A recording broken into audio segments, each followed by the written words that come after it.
Elena lived in a simple adobe cabin right at the edge of the oat fields. Every morning she milked her 2 goats, tended a small garden, and when the sun rose, walked to the village to exchange seeds for salt. She had strong hands, a soft voice, and a life marked by routine. That afternoon, while collecting water at the spring, a sound stopped her. Breaking branches, from the darkness of the forest emerged a warrior.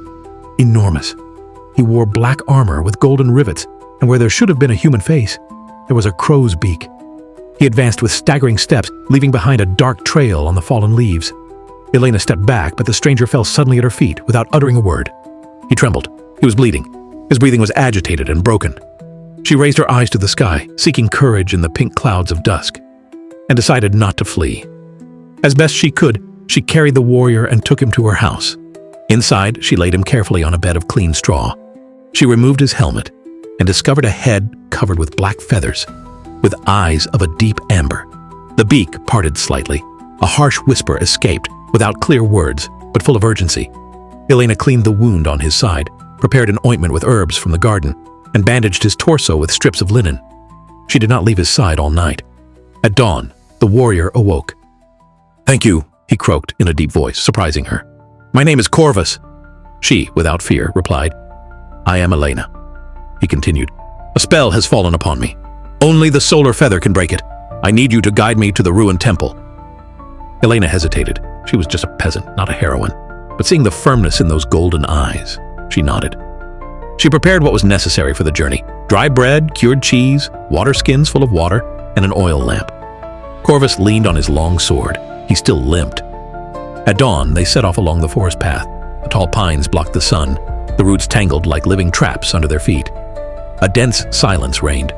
Sometimes Corvus would stop, breathe deeply, and continue on. Elena did not take her eyes off him, attentive to each step, fearing he might fall. When the day fell, they improvised a camp next to a clearing. They lit a fire. And then, Corvus spoke more. "The sorceress Morgel stole the solar feather. With it, she cursed my entire order. I am the last winged knight. If I don't recover it, eternal night will cover the kingdom." Elena listened. She felt a knot tighten in her stomach and understood the magnitude of the danger that surrounded them. That night, darkness brought company. Hungry wolves surrounded them, their eyes gleaming among the underbrush, low growls breaking the silence of the forest. Corvus stood up with difficulty, raised his sword. Elena, trembling, took a burning stick from the fire. The animals began to advance. Then the night emitted a deep, guttural cry, a metallic roar that sounded more like a crow than a man. The echo resounded through the trees. The beasts stopped, confused, then retreated, vanishing among the shadows. The fire continued to crackle. Elena looked at the warrior silhouetted against the flames, with his armor gleaming red. And she couldn't help but wonder, who was this being really? A fallen prince? Or a monster with a noble soul? They walked 2 more days until they reached the village of Hollow Stone. Gray houses lined up next to a silent river. The people watched them with distrust, murmuring at the sight of the man with a black beak. No one offered them shelter. Only an old woman, without saying a word, pointed them to an abandoned hut near the old mill. There they spent the night. In the morning, they faced a problem. They had to cross the river, but the hanging bridge was broken. Corvus, still weak and carrying the armor, could not swim. Elena did not hesitate. She tied ropes, reinforced the loose boards as best she could, and they crossed one after the other, hearing the wood creak with each step, but resist. Upon reaching the other side, Corvus looked at her in amazement. "You are not just any peasant," he told her. She barely smiled and shrugged her shoulders. "I just learned to fix what breaks." The path continued up hills wrapped in fog. There, beside the path, they found a blind old man sitting on a rock. He was whistling an ancient melody, as if he knew they would come. Before they said a word, he whispered, "You seek the solar feather." Corvus knelt. "How do you know?" "I hear it," replied the old man, "in the wind that beats your sleeping wings."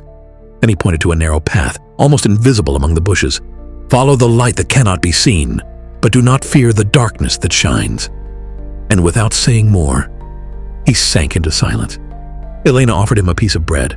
The old man smiled, took it with gratitude, and continued whistling, as if the melody knew the rest of the way. The daylight faded behind dense clouds.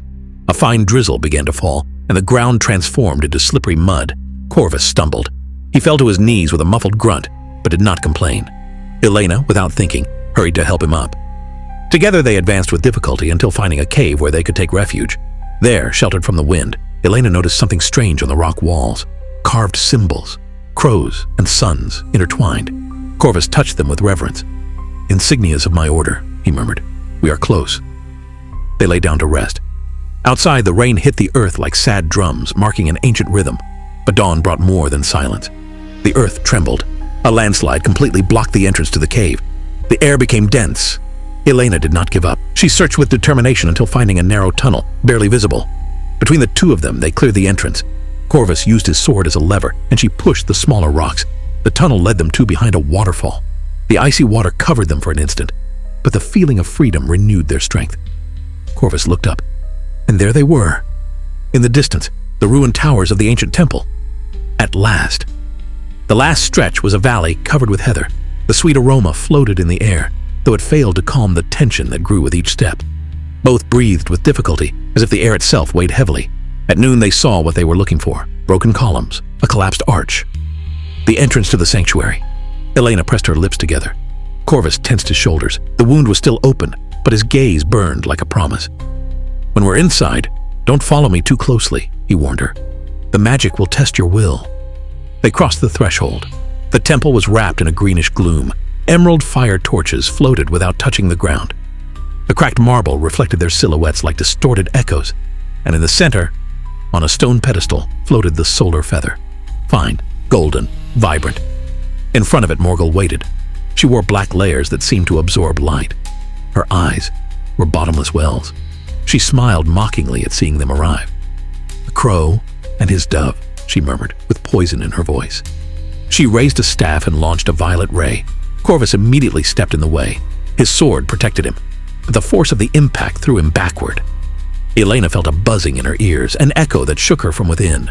Morgul spoke with a harsh voice loaded with venom. "Little peasant, flee, or your flesh will be ash." Elena swallowed, but did not move backward. She took a step forward. In her mind resonated the words of the old man, "Follow the light that cannot be seen." And then the feather flickered, as if recognizing her. Morgul launched another ray. Elena rolled across the floor, got up without stopping. Corvus charged immediately. His sword clashed against the dark staff. Black and golden sparks exploded in the air. The temple ceiling vibrated. Stones began to fall. The battle roared with fury. While spells exploded around her, Elena approached the pedestal. She felt a growing heat in her chest. The solar feather pulsed. The air was fire. Extending her hand seemed impossible. She breathed deeply, closed her eyes, and thought of her favorite goat, of the aroma of freshly baked bread, of the caraway seeds she wanted to plant in spring. With those images in her heart, she took one more step and touched the light. It did not burn. It was warm. It was alive. A golden flash flooded the room. The spell broke with the sound of 1,000 crystals shattering. Morgul screamed. She staggered backward. Her staff broke in two. The green magic enveloped her and consumed her. She was reduced to dust. The wind took care of the rest. Corvus fell to his knees. The armor broke with a dull crunch. Black feathers detached like dry leaves in autumn. The beak disappeared, and little by little, human skin emerged. Before Elena appeared a young man, pale, amber eyes, dark, tousled hair. He trembled. He was free, but exhausted. The temple began to collapse. Elena did not hesitate. She held the new Corvus firmly. They ran. The columns collapsed. The ceiling fell in heavy blocks. And just as they crossed the threshold, the sanctuary came down behind them. A cloud of dust enveloped them. Outside, the sky opened up. Golden rays pierced the clouds, warmer, purer. Corvus breathed deeply for the first time as a man. "I am alive," he said, surprised to hear his own voice. Without feathers, they walked away together to the top of a hill. There, Corvus told her his story. He was the son of King Arald. He had been named Knight of the Winged Guard. Morgul, his former advisor, had coveted the power of the solar feather. And when she was rejected, she unleashed her vengeance. She cursed the prince and annihilated the entire court. For 7 years, Corvus wandered as a beast of war, without a face, without a name. "Without you," he said to Elena, "I would have lost all hope." She lowered her gaze, shy. She felt a whirlwind in her chest, emotions she still could not name. They knew they had to return to the kingdom. The throne was waiting. They walked for several days. In each village, people began to notice something different. The sky was clearer, the nights softer, the stars more alive. Rumors about the fall of Morgul spread like fire through dry grass. Some peasants moved, offered them bread, a corner to sleep. Corvus rested little. He planned how to rebuild a broken country. Elena listened in silence, asked questions, and learned. When they finally reached the capital, they found it wounded. The walls had cracks. The squares were empty. The towers without guards. But they were not alone. Survivors emerged from hiding places upon seeing the solar feather, shining in the hands of a young woman. One by one, they knelt before Corvus. An old blacksmith approached and touched his sleeve. "Prince, the city belongs to you." But Corvus gently shook his head. "The city belongs to everyone." He ordered the granaries opened to share the reserves, to return hope. The people cheered. Voices filled the empty streets. Corvus called the elders of the council, and there, among ruins, he swore to govern with justice.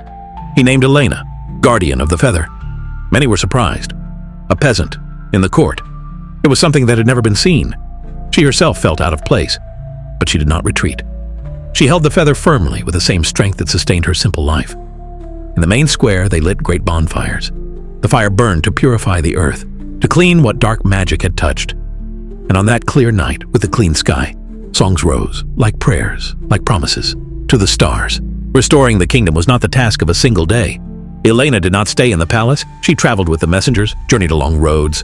She inspected bridges, distributed seeds, advised on harvests. Her simple, honest voice awakened trust. At night, she wrote to Corvus. She sent him clear, detailed reports. He responded with irrigation maps, with ideas to rebuild schools. And between the lines, a quiet gratitude slipped through. A bond grew between them, discreet, made of mutual respect, and shared dreams. A year later, the kingdom celebrated the coronation. Corvus ascended the throne of gray stone, but the crown was not of gold. It was of new wood, carved by carpenters, to always remember humility. Elena placed the solar feather on a pedestal next to the throne, visible to all. The new king proclaimed firm laws. He prohibited coercive sorcery and returned the lands that had been taken away.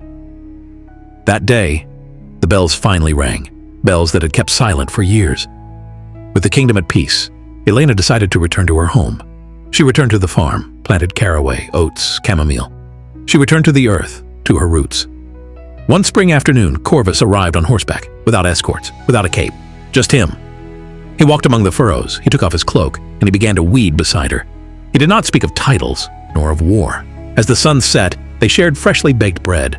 Corvus looked at the horizon, and with a soft voice said, "The kingdom flourishes. Because someone had courage when I only had broken wings. Never forget that." Elena smiled. The years passed. The solar feather continued to shine in the throne room, reminding everyone that light can return after the longest night. Elena, still a peasant and counselor, traveled from village to village, not to govern, but to teach how to repair what breaks. Corvus governed with a firm hand and an attentive heart. And when the wind blew from the north, it brought the rumor of wings. But they were no longer wings of curse. They were wings of hope. And so the story ended. A peasant broke the spell. A crow knight found his humanity. And a kingdom learned that true greatness can be born from the hands that sow.